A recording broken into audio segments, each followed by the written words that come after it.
Olá, queridos amigos, olá, queridas irmãs, bom dia, boa tarde, boa noite. Estamos de volta com as nossas gravações do livro Aconteceu na Casa Espírita, aqui no nosso canal Alex de Almeida, ok?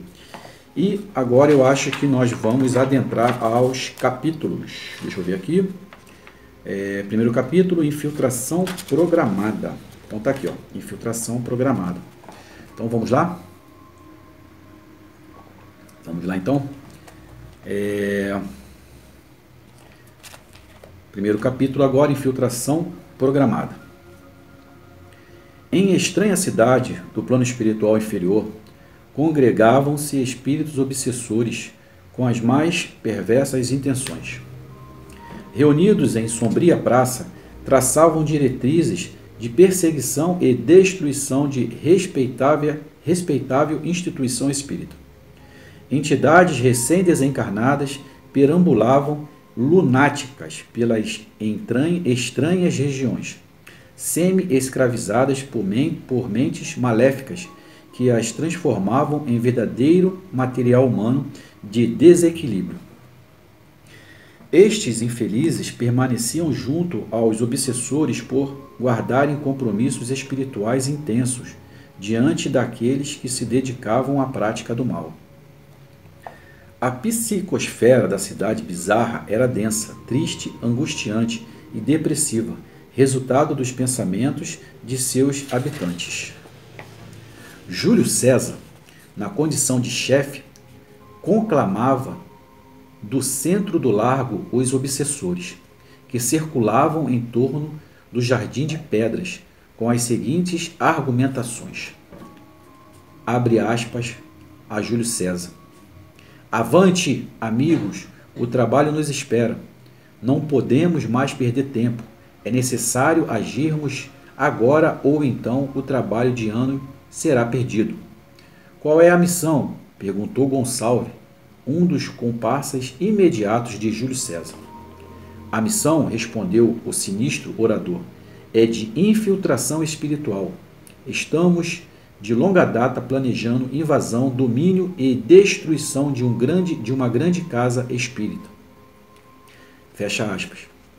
Quando o adversário-chefe pronunciou estas palavras, extensa turba de espíritos fanáticos correu para junto do perseguidor mestre, ouvindo-o atentamente enquanto a novidade corria, relampejando entre os habitantes do estranho município. Verdadeira falange de adversários da bondade se apresentou diante do líder perverso, animando-o na transmissão destas terríveis orientações. Abre aspas para Júlio César. Tem aqui o relatório atualizado e, manuseando desajeitado material, puxou longa lista com estatísticas de trabalhos espíritas, lendo segundos depois em voz alta estes dados. Abre aspas. Somente este ano, 2.500 espíritos que estavam sob o nosso comando foram violentamente arrancados de nós e se converteram ao Nazareno, com o auxílio da mediunidade falante, do diálogo enganador e da interferência dos emissários do bem. Cerca de 3.000 encarnados que permaneciam sob severos processos obsessivos tiveram o equilíbrio readquirido, graças à odiosa intervenção das entidades da luz. Multidões estão encontrando naquela casa maldita tranquilidade e conforto espiritual que para nós são abomináveis. Mais de 4.000 entrevistas, aproximadamente 20.000 vibrações, centenas de palestras transmitindo a doutrina espírita e os ensinos de Jesus, exaltando o bem e o amor. E ainda tem mais, continuou o expositor das trevas, imprimindo nas palavras raiva e inconformação. Mais de 15.000 passes transmitidos, dos quais 70% tiveram efeito muito positivo sobre as pessoas. 200 enfermos impossibilitados fisicamente de comparecer à instituição receberam a visita fraterna e a fluidoterapia contra a nossa vontade. E não acaba aí. insistiu o malfeitor completamente admirado. Gestantes, crianças, jovens, andarilhos, etc., receberam da casa espírita o concurso caridoso. Isso sem contar as obras sociais que promovem largamente a criatura humana. O centro em questão é um dínamo de benemerência. Se com a nossa interferência eles produzem assustadoramente, imaginem se deixássemos o caminho livre. Por isso, é preciso continuarmos redobrando nossos esforços a fim de acabarmos com essa tolice de caridade, a absurda preocupação com o outro e, acima de tudo, com essa inaceitável proposta de renovação moral trazida pelo Cristo, que exige demais dos seres humanos. Recebemos de nossos superiores mais de 8.000 solicitações. Tenho comigo os apontamentos. E, lançando ao vento alguns papéis, continuou irritado. Vejam, requisições de obsessão, memorando solicitando prioridade, inúmeras ordens de serviço não cumpridas, e sem contar as infinitas reclamações. Como veem, nossa incompetência está declarada. É preciso estarmos organizados para desestruturar. Vou repetir. É preciso estarmos organizados para desestruturarmos a instituição espírita que nos atormenta. Permanecemos desacreditados junto aos nossos superiores, e creio que nenhum de nós gostaria de desafiá-los ou desapontá-los. Todos sabemos da ira que nos perseguirá eternamente, se falharmos.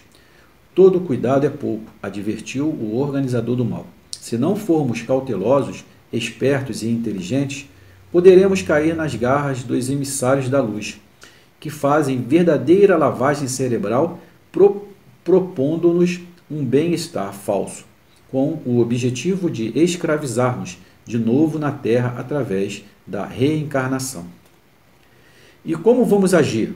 Perguntou um desordeiro bastante animado. Por acaso vamos fazer os objetos se movimentarem? Atiraremos pedras contra os eleitos do Senhor? Assassinaremos alguém? E da turba uma infinidade de sugestões maléficas foram proferidas entre algazarra e uma pseudo-alegria que envolvia a legião desordeira. O líder fanático precisou interromper a agitação, alertando: não será assim.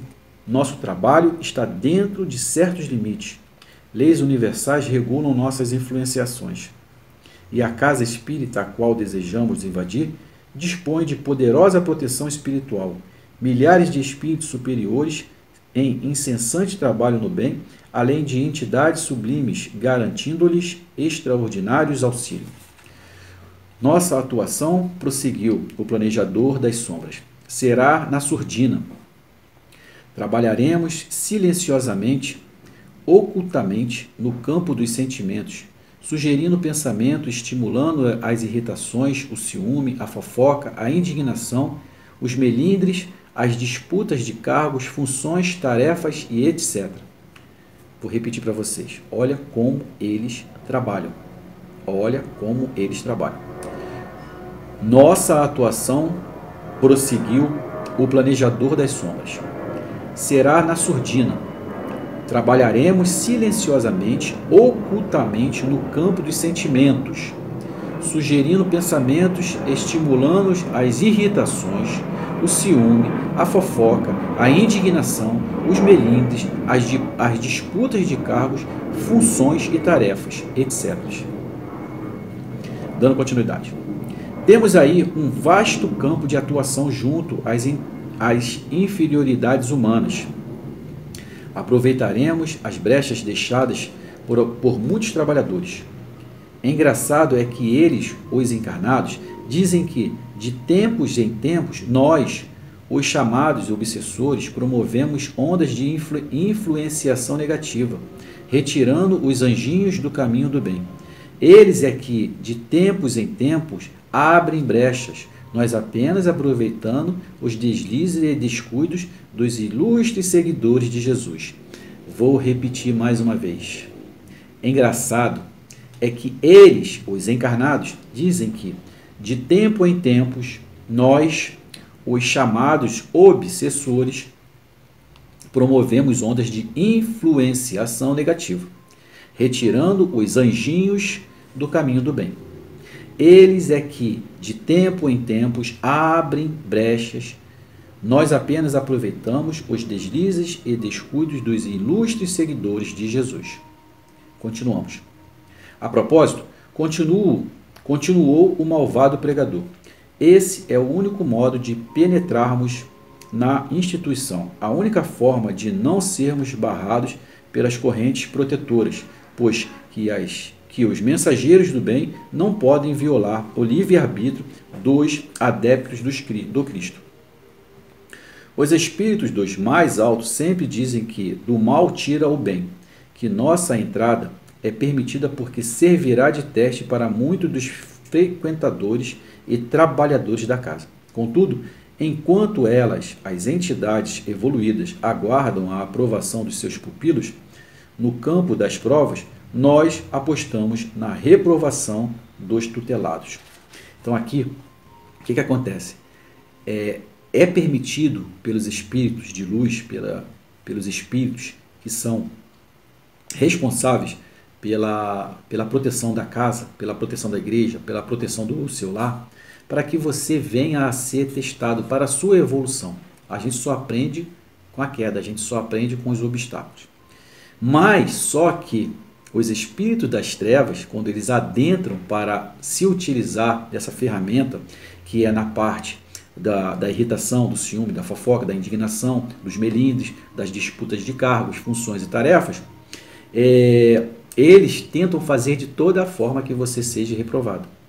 Então, que possamos, ter o conhecimento, o discernimento, o entendimento, que possamos estudar, para que não iremos cair no ninho do passarinheiro, que não iremos ser reprovados. Continuamos.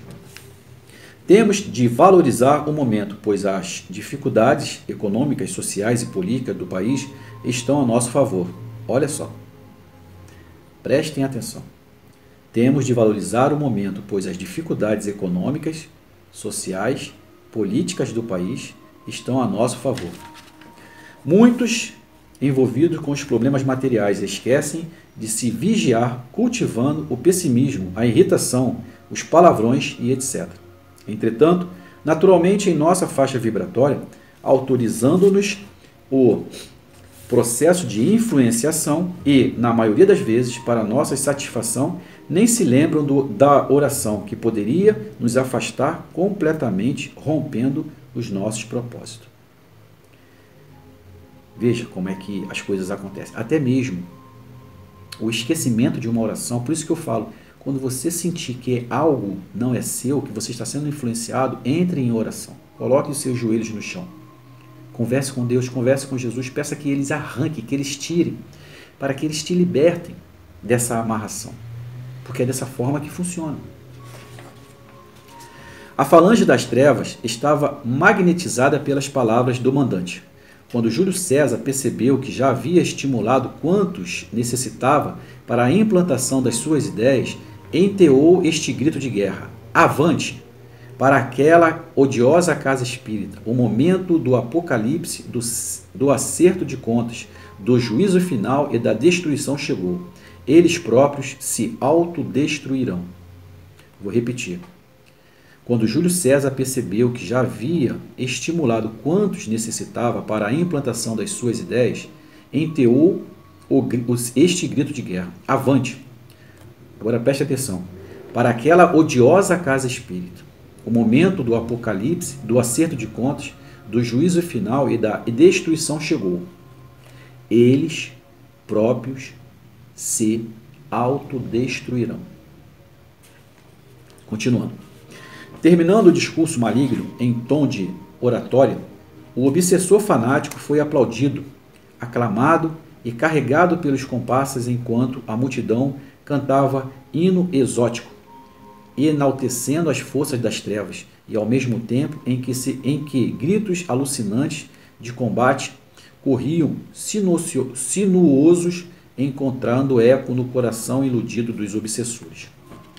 E sobre influência sonora de alucinante marcha hipnótica que incentivava a destruição, a legião dos adversários do bem embrenhou-se pelas ruas estreitas da esquisita cidade, preparando-se para o terrível processo de infiltração. Dias depois, na casa espírita, o trabalho seguia normalmente. No plano espiritual, porém, os instrutores responsáveis pelo centro recebiam a notícia: vamos ter mais uma tentativa de invasão dos adversários do bem, comunicou Joana, uma das cooperadoras espirituais do centro. Acabamos de socorrer um espírito desequilibrado que prestava serviço à extensa turba de obsessores, tentando-se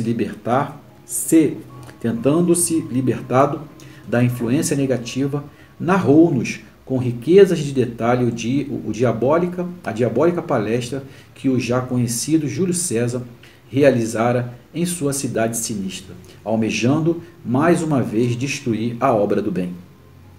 O mentor tratou de apaziguar os tarefeiros espirituais, solicitando marcassem reunião com todos os cooperadores desencarnados com o objetivo de informá-los a respeito da possível invasão. E assim chegamos ao final desse primeiro capítulo. Aqui, nós observamos que os ataques são incessantes, eles são cronometrados, eles são orquestrados. Quando ele fala que eles vão atacar, ele fala aqui, olha, é uma coisa muito importante,